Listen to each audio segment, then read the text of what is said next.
không có kia đâu.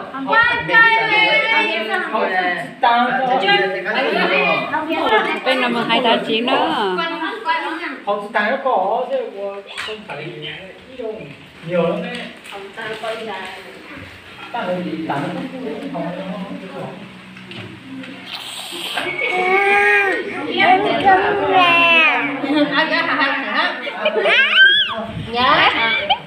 Từ nó năm 12/9.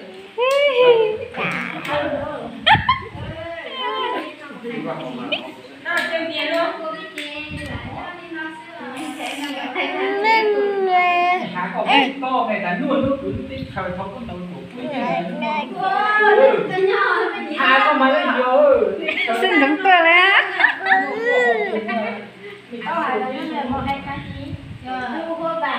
Ô, biết chưa? À, biết chi mía. tay luôn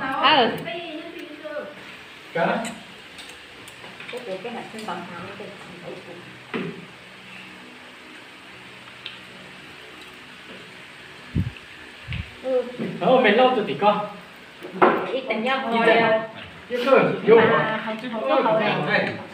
thì mà mình là sự mình sử dụng tuần nó này có nhà tuổi mình là nói bây giờ Yo, mình làm việc trong ngân hàng chưa? Ăn chưa hao à? một tí thôi này này bát luôn mà không phải cho chúng ta tao nó cho nó để bán hả? Thôi thì udah terus pun nama lain nó thì nó chơi. Nó. Bây giờ tụi nó cho sang cho nó mong hay á. Nó nhung hả?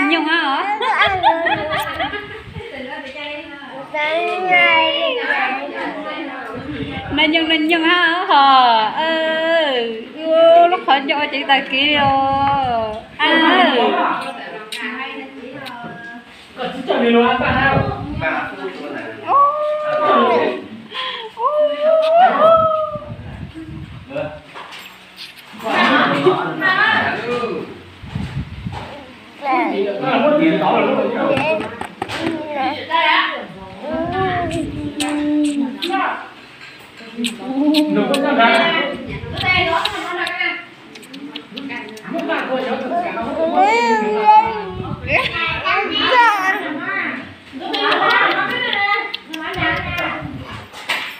Nó bán đi.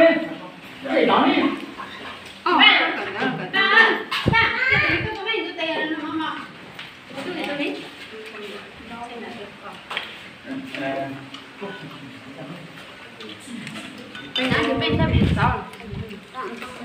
Nhớ kiếm bài cái lên mà. Buổi sáng em mong tí cát là chú dông này hả? Chú dông này nó có bánh cho không la, bánh thằng lan. Bánh cho không lan.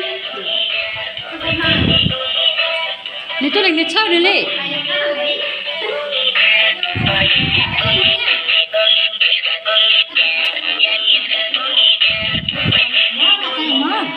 Trời gì mà. Mong nghe tí cát ta hả ta, bây giờ xe với họ. Thì đâu để nó có nhà nữa là.